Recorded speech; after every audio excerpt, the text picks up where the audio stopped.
नमस्कार, आप देख रहे हैं 4 PM और मैं हूं आपके साथ निधि तिवारी। भारत में पत्रकार और पत्रकारिता का स्तर वर्तमान समय में क्या है, इससे तो शायद देश ही नहीं बल्कि पूरी दुनिया में हर कोई भली भांति वाकिफ है। इस देश में पत्रकार सरकार से नहीं बल्कि विपक्ष से सवाल करते हैं और किसी भी डिबेट में चैनल के एंकर पत्रकार के रूप में नहीं बल्कि सरकार के प्रवक्ता के रूप में बोलते हैं। और शायद यही वजह है कि अगर विपक्ष का कोई भी नेता सरकार के बारे में या देश के यशस्वी प्रधानमंत्री जी के बारे में कुछ बोल दे और देश में सरकार के तानाशाही रवैये के बारे में कुछ कह दे, तो ये मीडिया उसे पहले ही राष्ट्र विरोधी बताने लगती है। लेकिन अगर कोई भी पूर्व गवर्नर देश में हुए एक बड़े आतंकी हमले के बारे में कुछ खुलासे करे और प्रधानमंत्री और गृह मंत्री के बारे में कोई बात करे, तो इस देश की वर्तमान समय की मीडिया उस पर सरकार से सवाल करने या उस मुद्दे को दिखाने की बजाय सबूत मांगती है।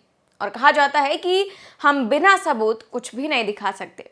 वैसे ये कोई एक मामला नहीं है। पिछले 8 साल से देश की मीडिया का स्तर लगातार नीचे गिरता ही जा रहा है और इसकी वजह सिर्फ एक है कि मीडिया अपना असली काम ही भूल गई है, अपना कर्तव्य भूल गई है और लोगों को सच दिखाना और बताना छोड़कर सिर्फ और सिर्फ सरकार की जय जयकार करने में लग चुकी है।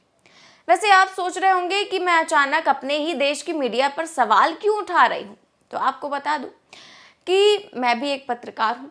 मैं भी चाहती हूँ कि हमारे देश का नाम ऊंचा हो, हमारे देश की मीडिया स्वतंत्र और निडर बने। लेकिन बड़ा दुख होता है ये देखकर कि प्रेस की स्वतंत्रता का स्तर इस देश में लगातार गिरता जा रहा है। और ये मैं नहीं कह रही बल्कि वैश्विक मीडिया पर नजर रखने वाली संस्था रिपोर्टर्स विदाउट बॉर्डर्स द्वारा जारी किए गए ताज़ा आंकड़े बता रहे हैं।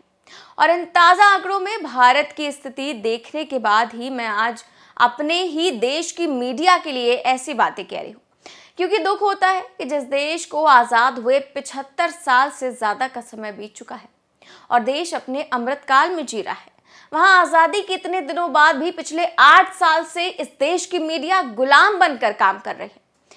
अब उनके लिए सच सिर्फ वही है जो इस देश की सरकार कहे या फिर देश के प्रधानमंत्री।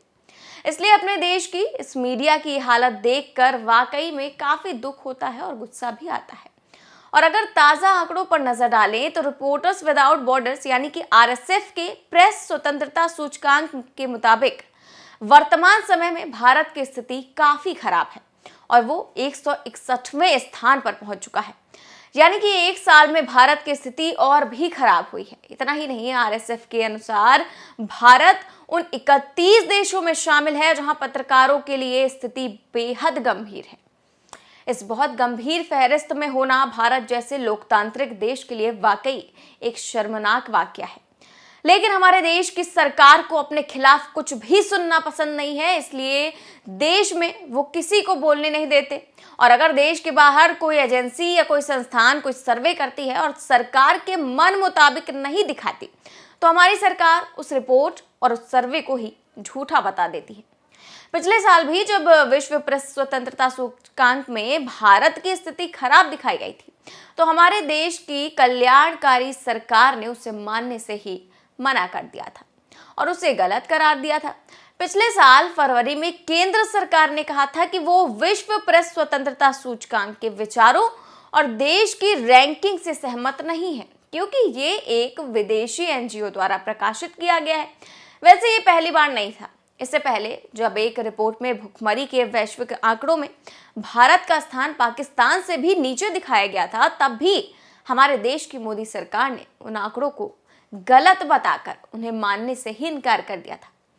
ऐसे में इस बार भी पूरी संभावना है कि साहिब की सरकार इन आंकड़ों को झूठा बताकर इन्हें मानने से साफ इनकार कर देगी। लेकिन वो कहते हैं ना कि आंख बंद कर लेने से मुसीबत टल नहीं जाती। ये बात शायद सरकार को भी समझ लेनी चाहिए, क्योंकि प्रेस की स्वतंत्रता के मामले में देश की हालत साल दर साल खस्ता हाल होती जा रही है। और अगर 2022 की बात करें तो पिछले साल भारत 180 देशों में 150वें स्थान पर था। लेकिन इस साल के ताज़ा आंकड़ों में भारत की स्थिति और भी खराब हो गई है और अब वो 11 स्थान नीचे फिसलकर 161वें स्थान पर पहुंच गया है। जो ये दर्शाता है कि भारत में आए दिन प्रेस की स्वतंत्रता का स्तर लगातार गिरता जा रहा है। और इसकी वजह सिर्फ एक कि हमारे देश की मीडिया अब अपना कर्तव्य भूलकर सिर्फ सरकार की जी हुजूरी करने में जुट गई है, जबकि मीडिया का स्वतंत्र होना और निर्भीक होना उसका पहला कर्तव्य और धर्म है। ये ताज़ा आंकड़े इसलिए भी हमारे लिए बेहद चौंकाने और निराश करने वाले हैं क्योंकि इन आंकड़ों के मुताबिक प्रेस स्वतंत्रता सूचकांक में हमसे ऊपर पाकिस्तान और अफगानिस्तान जैसे देश हैं। जी हाँ, ये वो देश है जहां आतंकवाद फैला हुआ है और तालिबान का राज चलता है। यानी कि तालिबानी शासन में भी मीडिया की हालत इतनी बुरी नहीं है जितनी हमारे देश भारत में है। इस देश में जहां जन कल्याणकारी सरकार है, वहां मीडिया की हालत इतनी खराब है कि यहां पत्रकार स्वतंत्र पत्रकारिता भूल चुके हैं। उन्हें डर है कि अगर वो सरकार से सवाल करेंगे तो कहीं कल उनके घर सीबीआई और ईडी, इनकम टैक्स की टीम मेहमान बनकर न पहुंच जाए। सूचकांक में पाकिस्तान और अफगानिस्तान से भी नीचे होना काफी शर्मनाक और दुखद है। इन आंकड़ों को साहिब के चाटुकार और चापलूस पत्रकारों को ध्यान से देखना चाहिए और कुछ शर्म करनी चाहिए। वैसे सिर्फ पिछले साल के मुकाबले ही भारत की स्थिति इस साल खराब नहीं हुई है, बल्कि पिछले 8 सालों से प्रेस फ्रीडम के मामले में भारत की स्थिति लगातार गिरती जा रही है। आरएसएफ की रिपोर्ट के मुताबिक भारत की स्थिति पिछले 8 सालों में इतनी खराब हुई है, साल दर साल देखें तो वर्ष 2016 में भारत की रैंक 133वीं थी। इसके बाद 2017 में ये थोड़ी और गिरी और 136 पर पहुंच गई। इसके बाद स्थिति बिगड़ती चली गई और हर साल रैंकिंग में भारत कुछ पायदान फिसलता गया।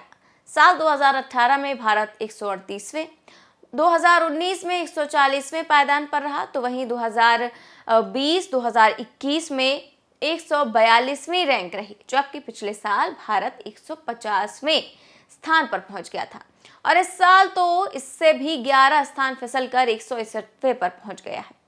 आरएसएफ ने भारत में स्थिति इतनी खराब होने की वजह भी बताई है और बेशक ये वजह हमारे देश के मीडिया संस्थानों और साहिब को पसंद नहीं आएगी। और आरएसएफ की रिपोर्ट के मुताबिक भारत में प्रधानमंत्री मोदी के करीबी उद्योगपति द्वारा मीडिया संस्थानों के अधिग्रहण में बहुलवाद को खतरे में डाला है। अब इसे आप खुद ध्यान से पढ़िए और समझिए कि क्या है भारत में स्वतंत्रता सूचकांक के मामले में मीडिया के गिरते स्तर की वजह। बता दें कि आरएसएफ रैंकिंग का निर्धारण 5 श्रेणियों के आधार पर करता है, जिसमें राजनीतिक संदर्भ, कानूनी ढांचा, आर्थिक संदर्भ, सामाजिक सांस्कृतिक संदर्भ और पत्रकारों की सुरक्षा शामिल है। इन 5 श्रेणियों में भारत में पत्रकारों की सुरक्षा श्रेणी को सबसे कम 172 अंक मिले हैं। इतना ही नहीं, आरएसएफ को लगता है कि भारत उन 31 देशों में शामिल है जहां पत्रकारों की स्थिति बेहद खराब है। अब इससे आप खुद देश में मीडिया की स्वतंत्रता का पता लगा सकते हैं। अब आपको रिपोर्टर्स विदाउट बॉर्डर्स यानी कि आरएसएफ के बारे में भी कुछ बता देते हैं। आरएसएफ हर साल प्रेस की स्वतंत्रता की वैश्विक रैंकिंग जारी करता है। आरएसएफ एक अंतर्राष्ट्रीय एनजीओ है जिसका स्वघोषित उद्देश्य मीडिया की स्वतंत्रता की रक्षा करना और उसे बढ़ावा देना है। इसका मुख्यालय पेरिस में है। इसे संयुक्त राष्ट्र के साथ सलाहकार का दर्जा भी प्राप्त है। यानी कि ऐसा नहीं है कि ये आंकड़े हमने अपने मन से बताए हैं या फिर आरएसएफ कोई मामूली संस्था है या फिर वो मोदी जी के खिलाफ है, बल्कि ये एक प्रतिष्ठित संस्था है। आरएसएफ की ये रिपोर्ट और स्वतंत्रता सूचकांक पर भारत की ताजा स्थिति देश की तानाशाही सरकार और चाटुकार मीडिया को आईना दिखाने वाली है। शर्म आनी चाहिए कि भारत जैसे लोकतांत्रिक देश में मीडिया की हालत ये हो गई है।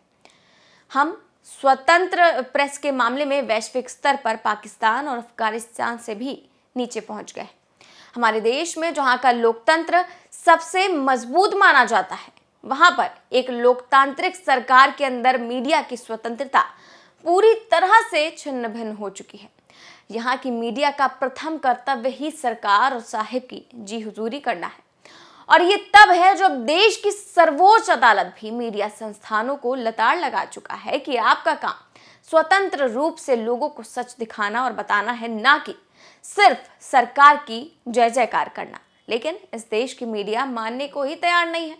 उन पर चापलूसी की चाशनी की चादर इतनी मोटी चढ़ चुकी है कि वो उतरने का नाम ही नहीं ले रही है। फिलहाल हम उम्मीद करेंगे कि सरकार और चापलूस मीडिया दोनों ही इस रिपोर्ट और आंकड़ों को ध्यान से देखें और शर्म करें और इससे सीख लेकर मीडिया के कर्तव्यों का पालन करें और स्वतंत्र होकर निडर और निष्पक्ष पत्रकारिता करें।